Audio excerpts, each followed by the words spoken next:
அன்பியும் YouTube இல்லந்தோறும் இறைசாட்சி உள்ளந்தோறும் மகிழ்ச்சி. திருத்தந்தையின் புதன் மறைக்கல்வி உரை உலக போக்கிலான வருத்தம். பிப்ரவரி 7 புதன்கிழமை வத்திக்கான் தூய 6ஆம் பவுல் அரங்கத்தில் குழுமியிருந்த திருப்பயணிகளுக்கு மனவருத்தம் என்னும் தீயொழுக்கம் பற்றிய தனது கருத்துக்களை மறைக்கல்வி உரையில் வழங்கினார் திருத்தந்தை பிரான்சிஸ். பிப்ரவரி 7 புதன்கிழமை வத்திக்கான் தூய 6ஆம் பவுல் அரங்கத்தில் குழுமியிருந்த திருப்பயணிகளுக்கு மனவருத்தம் என்னும் தீயொழுக்கம் பற்றிய தனது கருத்துக்களை மறைக்கல்வி உரையில் வழங்கினார் திருத்தந்தை பிரான்சிஸ். இதயத்தை பாதுகாக்க கற்றுக்கொள்வோம். ஆன்மீகப் போராட்டம், பெருந்தீனி, சிற்றின்பாசை, பேராசை, சினம் பற்றிய தலைப்புகளில் கடந்த வாரங்களில் எடுத்துரைத்த திருத்தந்தை அவர்கள் அதன் தொடர்ச்சியாக வருத்தம் என்பது பற்றி இவ்வார மறைக்கல்வி உரையில் எடுத்துரைத்தார். நல்லொழுக்கம் மற்றும் தீயொழுக்கம் பற்றிய தனது தொடர் மறைக்கல்வி உரையின் 7ஆம் பகுதியாக வருத்தம் என்னும் தீயொழுக்கம் பற்றிய தனது கருத்துக்களை திருப்பயணிகளுக்கு எடுத்துரைத்தார் திருத்தந்தை பிரான்சிஸ். உலகின் பல்வேறு பகுதிகளிலிருந்து வந்திருந்த ஏராளமான திருப்பயணிகள் வத்திக்கான் தூய 6ஆம் பவுல் அரங்கத்தில் திருத்தந்தையின் வருகைக்காக மகிழ்வுடன் காத்திருந்தனர். கரவொலியும் மகிழ்வொலியும் எழுப்பி திருத்தந்தையை திருப்பயணிகள் வரவேற்க கரமசைத்து அனைவரையும் வாழ்த்தியபடியே அரங்கத்தை வந்தடைந்தார் திருத்தந்தை. அதன்பின் சிலுவை அடையாளத்துடன் மறைக்கல்வி உரை கூட்டத்தை துவக்கி வைத்தார்.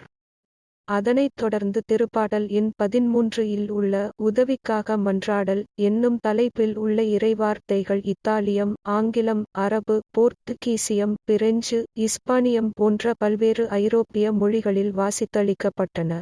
திருப்பாடல் 13 முதல் 2, 3, 6. ஆண்டவரே, எத்தனை நாள் என்னை மறந்திருப்பீர்? இன்னும் எத்தனை நாள் உமது முகத்தை எனக்கு மறைப்பீர்? எத்தனை நாள் வேதனையுற்று எனக்குள் போராடுவேன்? நாள் முழுதும் என் இதயம் துயருறுகின்றது. எத்தனை நாள் என் எதிரி எனக்கெதிராய் மேலோங்கி நிற்பான்?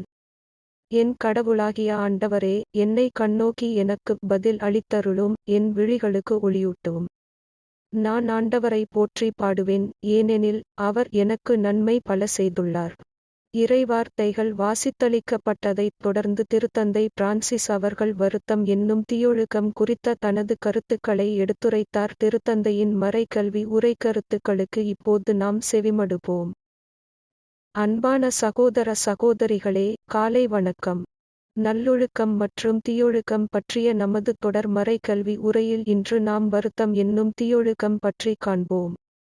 ஆன்மாவின் வருத்தம் என்று அழைக்கப்படும் இந்த சோகமானது மனிதன் தனது மகிழ்ச்சியை உணரவிடாமல் தடுக்கின்றது.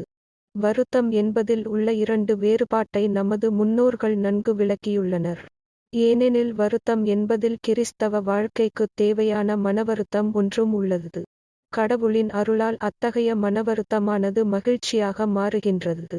மனமாற்றத்தின் பயணமான இந்த மனவருத்தமானது ஒருபோதும் நிராகரிக்கப்படக்கூடாது. இரண்டாவது வருத்தமானது ஆன்மாவின் வருத்தமாக மனச்சோர்வடைந்த நிலையில் நம்மை வைத்திருக்கின்றது. இரண்டாவது வருத்தத்தை குறித்து நாம் உறுதியுடனும் துணிவுடனும் போராட வேண்டும். இந்த அன்பியம் யூடியூப் சேனலை நீங்கள் ஷேர் பண்ணுங்க, சப்ஸ்கிரைப் பண்ணுங்க, லைக் பண்ணுங்க. Wish you all the best.